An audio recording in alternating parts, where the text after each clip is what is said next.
Good day, everyone, and thank you for standing by. Welcome to the Vistagen Therapeutics Fiscal Year End 2025 Corporate Update Conference Call and Webcast. Please note that today's call is being recorded. At this time, I'd like to turn the call over to your host, Mark McPartland, Senior Vice President, Investor Relations at Vistagen. Mark, please go ahead. Thank you, Victor. Good afternoon, everyone, and welcome to Vistagen's Fiscal Year End 2025 Corporate Update Conference Call and Webcast. Earlier this afternoon, we issued a press release for our Fiscal Year End 2025, which ended on March 31st, 2025, providing an overview of our progress across our lead clinical stage neuroscience programs. We encourage you to review the release and the 10-K, which can be found in our website's investor section.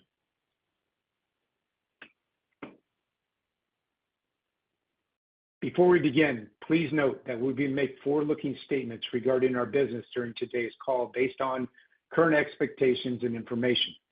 These forward-looking statements speak only as of today, except as law requires. We do not assume any duty to update any forward-looking statements made today or in the future. Of course, forward-looking statements involve risks and uncertainties, and our actual results could differ materially from those anticipated by any forward-looking statements we may make today. Additional information concerning risks and factors that could affect our business and financial results are included in our Fiscal Year End 2025 Form 10-K for the period ending March 31st, 2025, and in future filings we'll make with the SEC from time to time, all of which are available in the investor section of our website and on the SEC's website.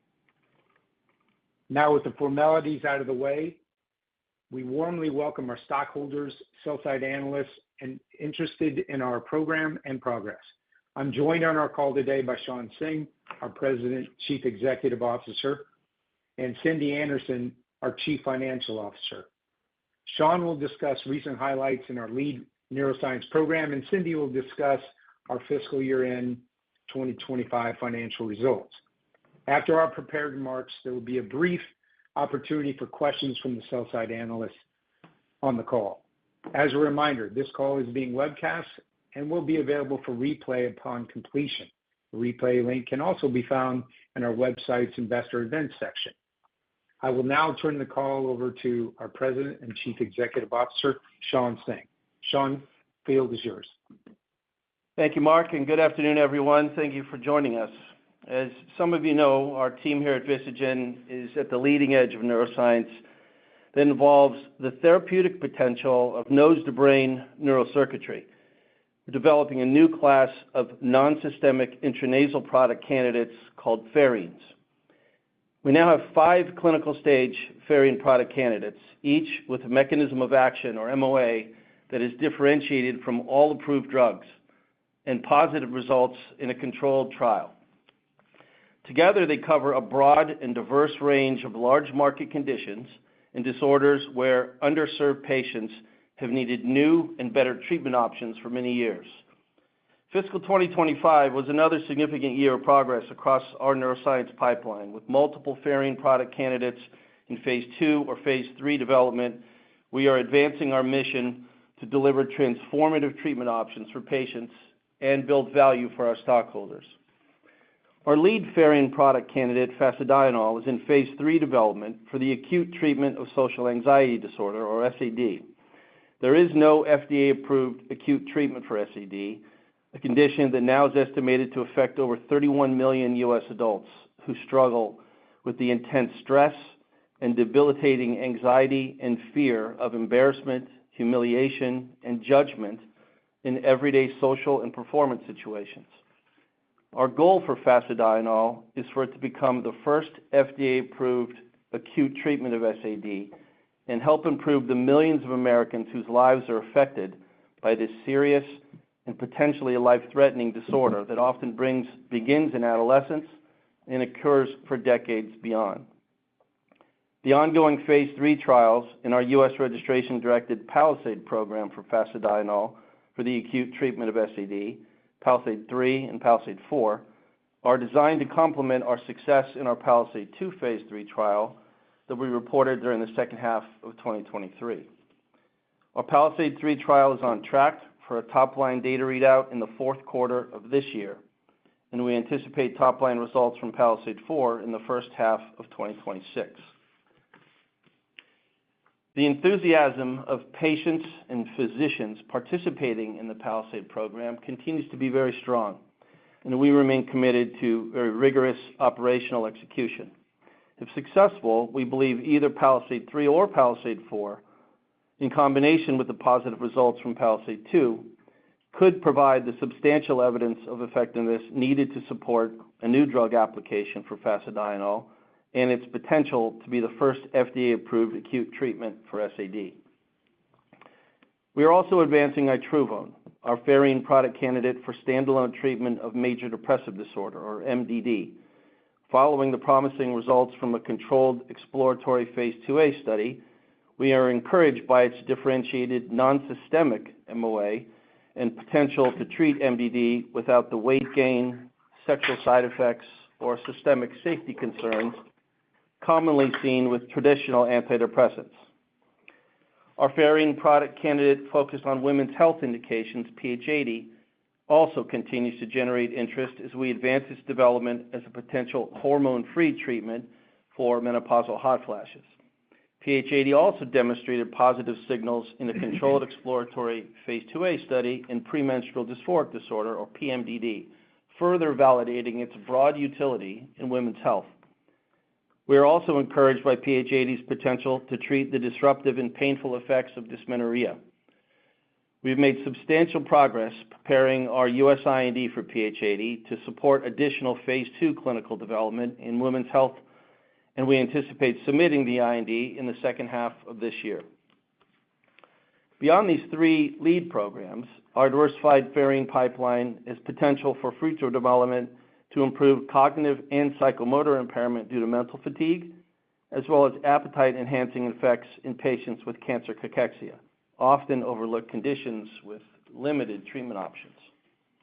So across all five of our clinical stage pherine product candidates, potential therapeutic benefit has been observed with favorable safety, a testament to the power and the promise of nose-to-brain neurocircuitry. On the U.S. regulatory front, which is on most of our minds these days, we are encouraged by the evolving regulatory landscape. Last week, I was privileged to participate in the FDA's CEO listening tour. It was hosted at the Stanford Medical School. This CEO-only forum was led by FDA Commissioner Dr. Marty Makary and CBER Director Dr. Vinay Prasad and their supported staff members. The forum was impressive and very productive. It was allowed for essential direct interface between the new FDA leadership and my fellow industry CEOs to drive FDA initiatives that are designed to improve the ease and frequency of communication with the agency and provide clear and early guidance to support optimal capital allocation and enhance market confidence and predictability, while also modernizing the agency's regulatory framework and leveraging AI to bring innovative, safe, and effective medications to underserved patient populations, both large and small. So I applaud Commissioner Makary for holding this unique forum in several cities across the country where industry expertise and perspectives can and will be openly shared with FDA leadership. It's a meaningful step toward fostering a far more collaborative, transparent, and innovation-friendly regulatory environment where, very importantly to us, new mechanisms of action and emerging technologies require reevaluation of legacy registrational pathways. At Vistagen, we welcome the conversations with the FDA, as always, about policies that speed up innovation, that make drug development more efficient and affordable, and most importantly, improve patient outcomes. Overall, we are energized by the potential of all five of our clinical stage pherine product candidates, and with our primary focus on delivering top-line data from PALISADE III in the fourth quarter of this year, doing so has the near-term potential to transform lives and produce remarkable shareholder value. So I'll now turn the call over to our Chief Financial Officer, Cindy Anderson, to highlight some of our financial results for the year. Cindy? Shawn. As Shawn mentioned, I will highlight a few financial results from our fiscal year March 31, 2025. Research and development expenses were $39.4 million for the fiscal year ended March 31, 2025, compared to $20 million for the same period last year. The increase in R&D expenses was primarily due to increases in research, clinical and non-clinical development, contract manufacturing expenses, and headcount related to our U.S. registrational PALISADE program for Fasedienol and SAD, and our U.S. IND enabling program for PH80 in women's health. General and administrative expenses were $17.1 million for the fiscal year ended March 31, 2025, compared to $14.1 million for the same period last year. The increase in G&A expenses primarily due to increased headcount, consulting, and professional fees. Our net loss attributable to common shareholders was $51.4 million for the fiscal year ended March 31, 2025, compared to $29.4 million for the same period last year. As of March 31, 2025, we had $80.5 million cash, cash equivalents, and marketable securities. I will now hand the call back over to Shawn.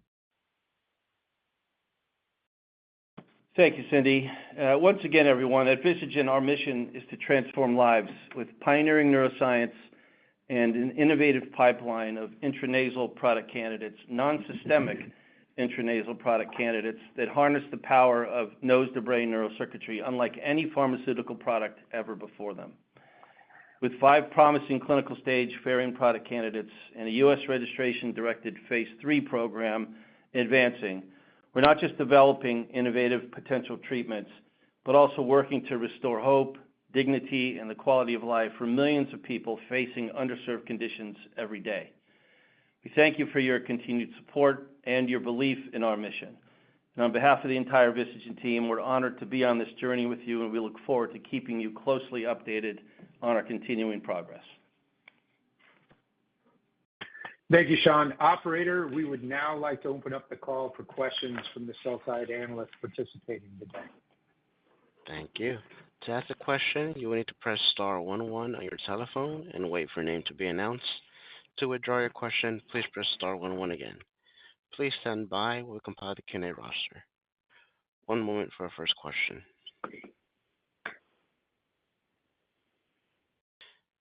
Our first question will come from the line of Paul Matteis from Stifel. Your line is open. Hey there, this is Julian on for Paul. Thanks so much for taking our questions. You alluded to changes with FDA leadership, and there's been reports of turnover of staff and medical review teams. I guess in your interactions with the agency, have you noticed any changes or anything that's worth highlighting to sell side and investors? And then just with respect to PALISADE IV quickly, you talk about patient demand being quite strong. What led to the modest slip back of timing for P4? Was it something operational, or any color that you could provide on that would be super helpful. Thanks so much. Great, you bet, Julian. So to the first question, it was a very common line of inquiry by a handful of us at that CEO listening forum. It was interesting because it was a bit opposite of the tone and tenor that we'd heard a week before in the open forum at the Jefferies conference. And it was very encouraging, especially on this particular point. Not only did Dr. McCary say this, but also Dr. Prasad said it from the CBER voice, which is that no FDA reviewer or inspector was involved with the reduction of force, and that they are hiring additional reviewers and inspectors with domain expertise in the areas that they review. So we hope that will be the case. I think in our case, we haven't seen any changes in our review team, which is helpful. One of the things I mentioned to them is it'd be nice and helpful to industry if, at this point, given the kind of questions you just asked, that each company, each sponsor with an open IND or a program that's underway gets reconfirmed that the team that they have is the team that they have had, and especially as it relates to prior commitments and agreements. So we'll see if they act on that. But overall, I think we heard it not only at the Jefferies conference, but again at our listening forum, which is that in terms of the muscle, the reviewers and the inspectors, there hadn't been any change. Most of the change associated with centralizing resources where there was tremendous overlap in fiefdoms and sort of a tribalism component where every aspect within the FDA had its own little universe, whereas none of us in the audience would really build the FDA or build a company like the FDA has been built today. So I think they appreciate that and recognize it, and I think we can expect some changes. So that's encouraging on that side.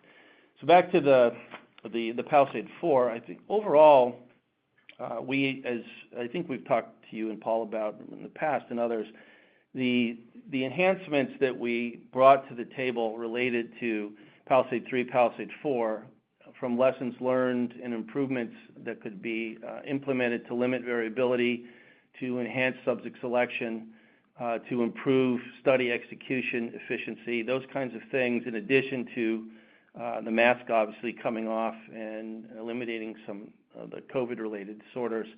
We really have been focused on very stringent subject eligibility requirements. And some of the original projections that we had were based on observations from PALISADE II and the recruitment rates in those studies, which steadily increased through the end of the study, especially when the world got a little bit more normal at the end of PALISADE II. And the impact of those positive enhancements that we made to PALISADE III and IV wasn't really fully understood at the beginning, but is now very apparent. And screening visits have continued to increase, and the more stringent subject eligibility requirements and secondary subject eligibility review that we integrated with developing our own internal team, in addition to increasing training and remediation. So bottom line, we've been very, very picky in the way that the study can be executed, the stringent inclusion-exclusion criteria, all in an effort to, of course, replicate the success from PALISADE II. So I think we've got a pretty good rhythm now, and we've been able to eliminate subjects who we think may be less likely to demonstrate a benefit through that more rigorous eligibility criteria that we've applied, and the secondary review of subject eligibility and site conduct that's ongoing and very specific. So overall, all that together is caused a little bit of an adjustment in timing, but we think that benefits the overall potential outcome of the study. Great. Thanks, Shawn. One moment for our next question. Our next question will come from the line of Andrew Tsai from Jefferies. Your line is open. Hey, good afternoon. Thanks for taking my question. Appreciate the updates. So looking ahead, heading into the PALISADE III data readout, can we expect you to announce enrollment completion in that study? And if so, from there, how many weeks can we expect you to take before reporting the top-line data? Thanks. Thanks for the question, Andrew. So, yeah, we will report when we have, remember, it's a 4-visit study paradigm. And so once the subjects have completed, the randomized subjects have completed their safety follow-up, that's when we'll be announcing when the last patient's completed that. And from that point forward, again, it always depends on sort of the number of queries needed to get to DBL, but anywhere from around 6 to top end would be 8 weeks, but typically somewhere around 6 weeks to get to the top line from database lock. Understood. And then earlier, speaking of variability, back in the successful PALISADE II study, I think the placebo arm showed a SUDS reduction of 8 points absolute basis. Would you expect that to be the same case for PALISADE III and IV, or with these more enhanced controls, could the placebo be lower? Well, what we've certainly done, Andrew, is intended to design PALISADE III and IV in a manner to replicate the success we saw in PALISADE II. Where that actually lands, we'll have to see how the cards flip, but everything that we've done has been intended to limit variability in any way we can conceive of it after taking a look at the PALISADE I and PALISADE II studies, which were the first 2 studies, as you know, with this design and this endpoint for the acute treatment of SAD. So a lot has been learned, and the rigor matters, and so we'll see. The idea, obviously, is to increase visibility into all aspects of the study and its execution to ensure the highest and possible potential to reduce variability. So hopefully that falls in the direction that we saw things land with PALISADE II. Great. And then my last question is in terms of site conduct, and as well as your overall surveillance, are you making sure these PIs are disqualifying patients appropriately when these patients are taking their SUDS test? And are you looking at these SUDS ratings somehow for each patient to make sure all time points make sense with the scoring? Well, the last question, again, whether it makes sense, they are what they are in terms of the scoring. But what I can tell you in the first hand, I mean, the whole purpose of what we did majorly differently with PALISADE 3 and 4 was to develop and have internally what we call our secondary eligibility review team.